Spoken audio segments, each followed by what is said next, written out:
Hi, everybody. We're live again, and since we are live, if we could all find a seat, because remember, we're being webcast, so we're all movie stars. Actually, we are. You guys aren't, but that's okay. You're our audience. You could cheer once in a while or something. Clap. Hey! Good lordy. Hey, thanks for coming back. For those of you that did come back, I'm sure the ones that didn't, they're probably watching it on the web. Live right now. Give us a thumbs up if you are. So, we're just going to kind of pick up where we left off. Chrissi wants to touch on some couple little issues here on the spreadsheet itself.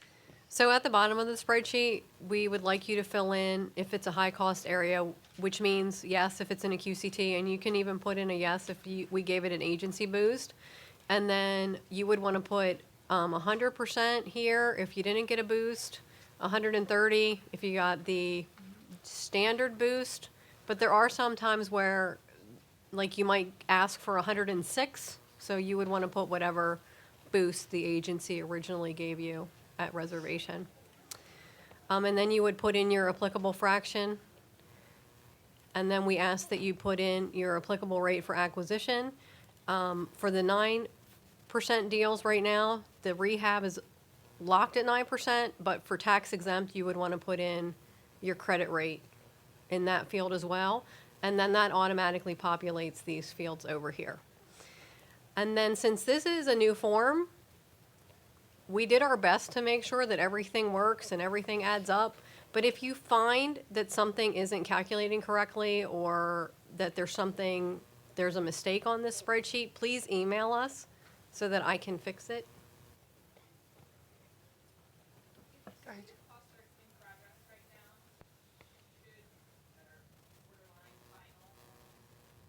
We have cost certs that are borderline final at this point, or at least in draft form. Should we update them, or when is this form applicable? This is not out on the web yet. Okay. But the good news is, like the ledgers we were talking about, for like furnishings and rent up and relocation and all those type of things, you don't have to, right, you can give us the ledgers for if you have something in process right now. Because we really don't have a form for that anyhow. That's, do your own thing. But the spreadsheet, it's the cost certification itself and all this whole little Excel workbook isn't out there yet live. But we'll help you along any way we can on helping you out. You have my email. Yeah. And again, well, if you could take one of my cards, because I have some that have my name spelled right on them. Yeah. Stop. I'm just a little disturbed. Okay, in conjunction with the cost certification, we require an independent auditor's report.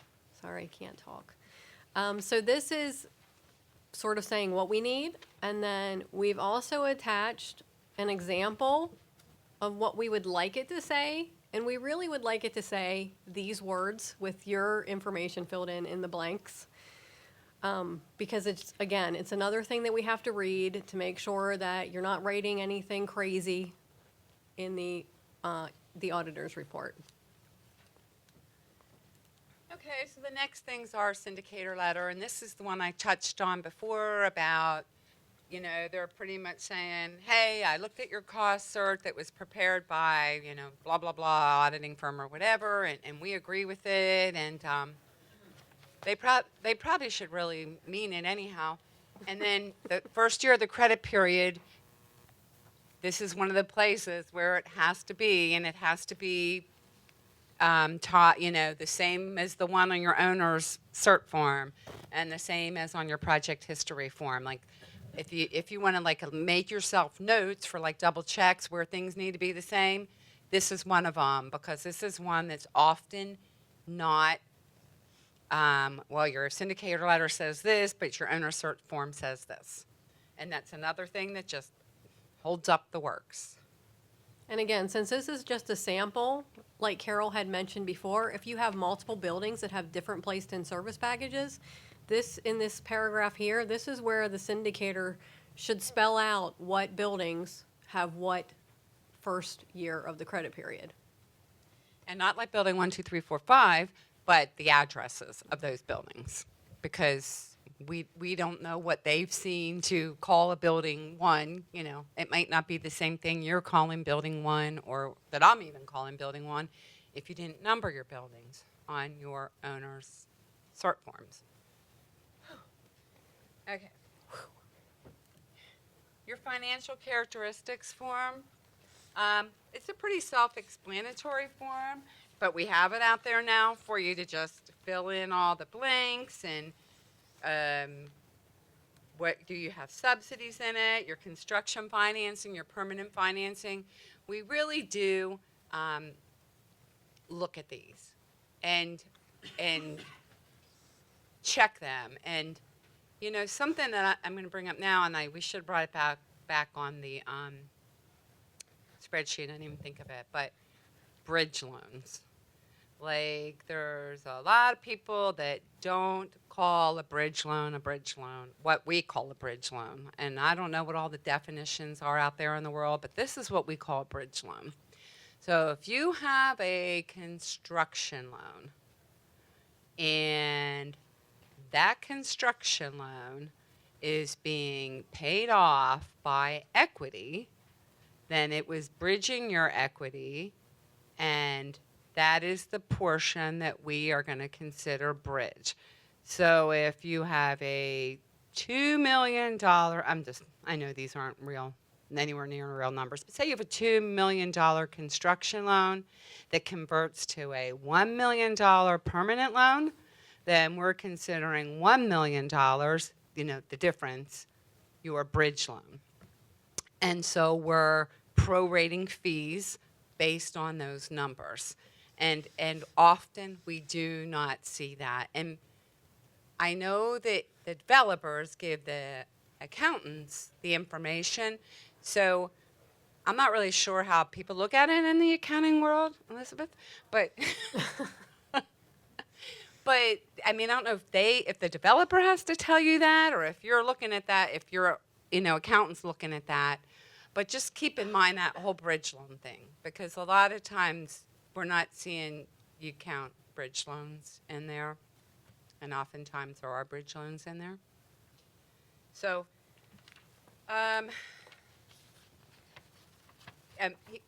someone have the microphone? Because I'm sure we have a huge web audience by now. Your example, I'm sorry, just you said that you have one of these $2 million, it's bridge loan, and the second half is permanent. You have to put in 2 different areas. On the cost certification form, not on the, I digressed. I'm sorry. We'll go back. Right. Under syndication, Wait, where? Just mention on the construction financing for the bridge loan.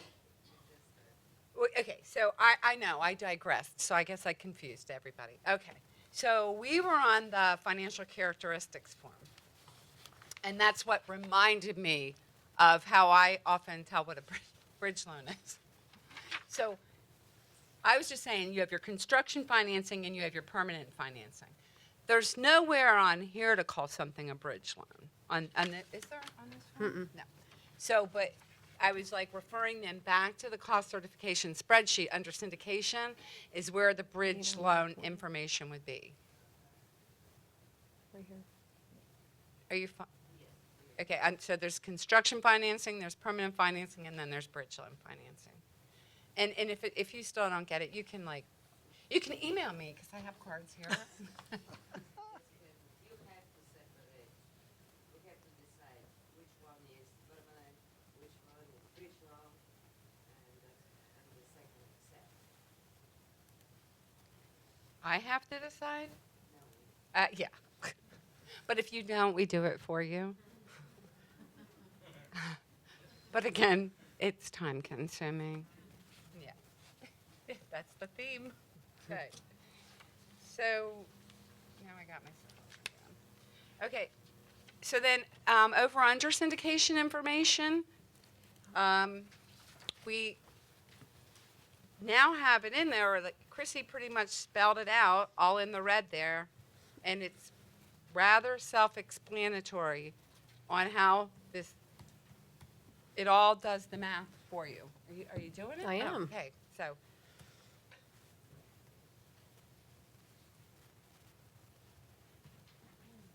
Chrissy's just going through and showing you how when you go in here and fill these numbers in now, then the math is done for you. So the first line needs to be the development's annual tax credits, not the limited partner's annual tax credits. So I use 12 million because a lot of people ask for the maximum 1.2 million in tax credits. So the development is expecting 12 million over 10 years. And then you're going to put in the limited partner, the investor limited partner percentage, and I have the 3 because sometimes we'll have 99.989 because there'll be a special limited partner. And then the gross pay-in per low-income housing tax credit, I should just make that $1.10, no, just kidding. And then that calculates the gross proceeds from the sale to the development. And then this developer syndication cost, this number here should tie as shown on the cost certification under syndication fees. So essentially, this is now doing all the calculations for you because this used to come in, everybody did it differently. So we just wanted to make it more consistent. And then we also added the historic credits and the gross pay-in and the energy credits and the gross pay-in because not always, but sometimes the energy credit pay-in is different than the LIHTC credit pay-in. And sometimes then we have to read your partnership agreement to find that. And time consuming. Any questions on that?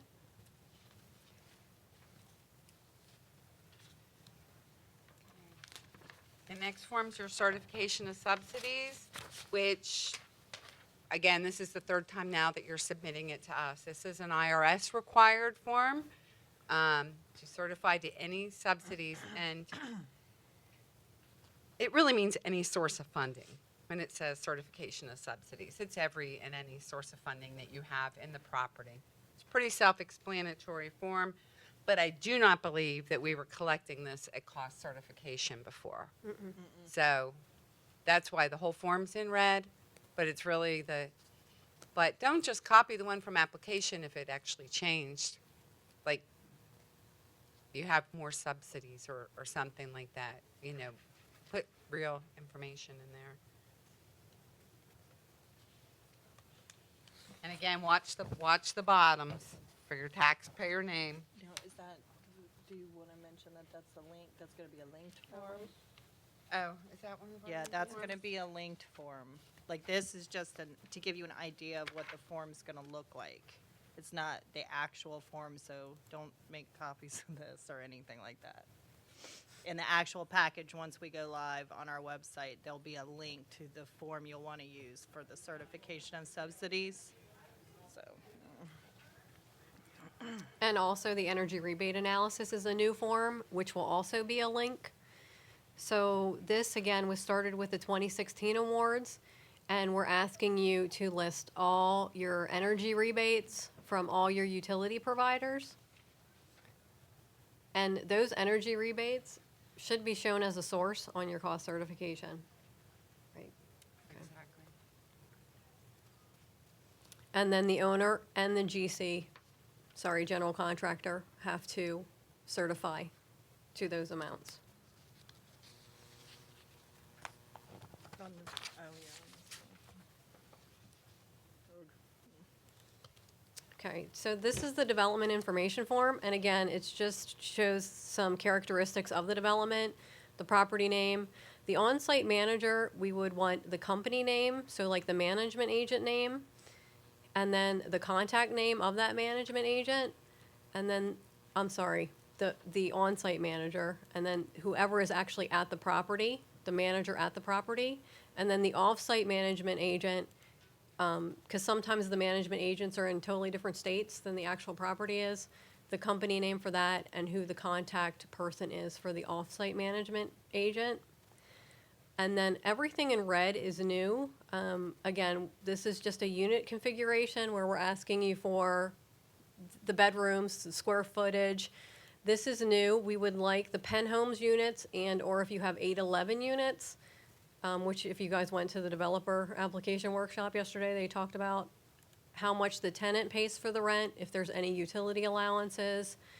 Then this would be the total of those two added together. If you have any rental assistance payments. And then the LIMR or O stands for low income, market rate, or other. So if you have a manager unit, you would show that with an O. And then we also want you to show your mobility impaired units, your hearing and vision units, and if you have units that are both mobility impaired and hearing vision, that's like number 3. So you would show it MIU/HV. And we actually have drop downs where you can actually just select those.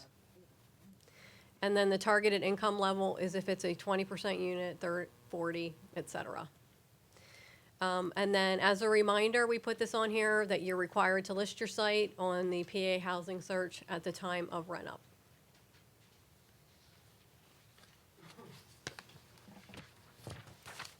No questions? No? Okay.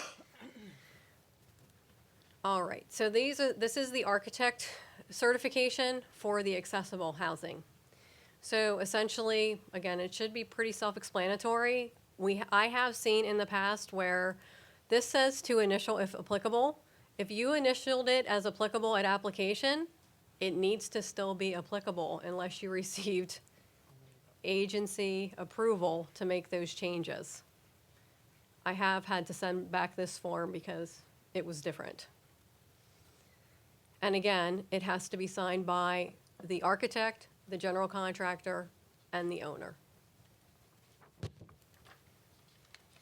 And then this is what we call the recertification of our threshold and selection criteria form. So this is the one where you have to complete this form and acknowledge it as a recertification. But you also have to, and again, we put this in red, attach a copy of the threshold and selection criteria forms that were submitted at application. And all the applicable sections have to be initialed and redated, and then actually at the bottom of that original form, signed by the architect, GC, and owner.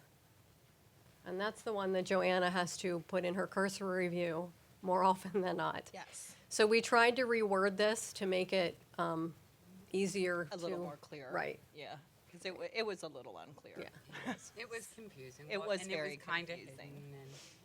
hidden but they need to be current dated. Yes. Correct. Next one is.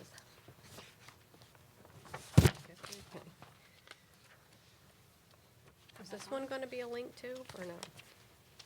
I don't know because that's Kathy's one. Do we have link on this? Okay, this one goes back to number 28. Yes, this one will also be a link. Yep. This is a form that's used by our compliance department. I'm not going to, anything in red, again, is new, so I'm not going to read the instructions. But some of the things that we would like you to make sure is when you're filling out the addresses and indicating whether or not they're mobility accessible, you may have to fill this out and print it out a couple times because as you can see, there aren't many lines. So if you have a project with a lot of units, you have to, of course, use this form multiple times. But what we do then is make sure that you actually denote your mobility and your hearing and vision impaired units, because we actually have to go through and count it to make sure that it matches what you promised at application. Right, because some of you guys got points for doubling it, or what was the minimum, or whatever, and we're just going to go back and make sure that it Matches. has it. Okay, and then part 2, again, you just click on the minimum set-asides that you picked, fill out the information here, and this starting year of the compliance period, again, must match the earliest year that's on your placed in service forms and your syndicator letter. So if you have, again, multiple buildings, one's 2015, one's 2016, one's 2017, this has to be 2015.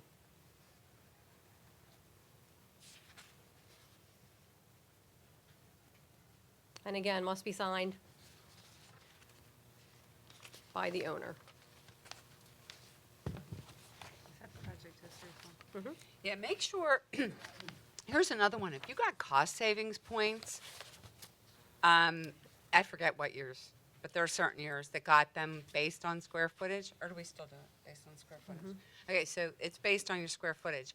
So make sure that your square footages agree throughout here and that you have them correct, because we are going to check those cost savings. Don't forget about those at the end, because if you receive points for whatever in cost savings, because different years it was different parameters for those cost savings, if you do not maintain them, you're either going to get a reduction in your total development costs, or you're going to get assessed negative ranking. I think they get their option on that. So we do check this again, but we use your numbers that you're giving us. So just make sure that those square footages are really accurate in there, and that they agree throughout all the places where the square footages have to be listed. And here's another note, we put a couple notes down here. If the applicable fraction is less than 100%, information must be supplied by building. And that the carryover total unit square footage from the project history form part 1 should match the number that you put in here.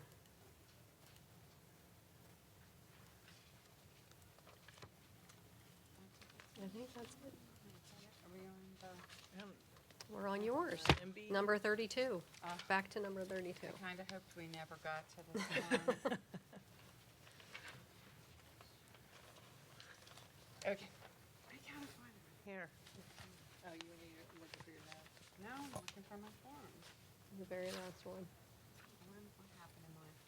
So this is your MBE, WBE, VBE, SBE, it's SDB, whatever. So some people got points for this time in different categories. And this form needs to be completed, and then we have to have supporting on this one. We're not going to get ledgers. We need the contracts. We need the invoices. Group them by whatever. So say you got, I don't know, a WBE, so Women's Business Enterprise. And so you had a contract for X amount of dollars, and so your dollar amounts have to each match your contracts, and they need to be at the right percentages for whatever points you received back at ranking. And I don't know how that goes if some of the people are on the development end, on the developer side, and then you have different people doing your cost cert stuff. I think that happens a lot. Just make sure that we have those invoices, and there could be third-party certifications that these entities actually do qualify as what you're telling us they qualify as. Like, in Pennsylvania, it's Department of General Services, I believe, that gives those designations, but there could be like out-of-state, that you're dealing with that have whatever the entity is that certifies that they are this one's going to be hard. I'm just going to be honest. I really don't know what it's going to look like. So, It's new for everybody. yeah, so- it is new for everyone, and it's not new now though. It's new 2016, so it'll be in 2018. And We have to do that for PHA, for subsidy. oh, you already do. We already do that with them. Okay, with the Philadelphia Housing Authority, man. Yeah, Okay. When we get our subsidy, they want to verify this if we put that in our application. Oh, really? So what do you give them?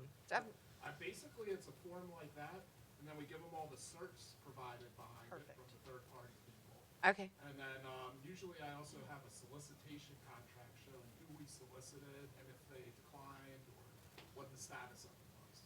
Oh, because with PHA, you just have to solicit them? You don't Well, really have to well, engage we would them, have or? to use a Oh, certain okay. number, too. So we put in who we used and what the final amount was used, but then we also give them another schedule showing that, we went out and made a good effort to try to Okay. get even more people. Okay, that's great. That's good to know. All right.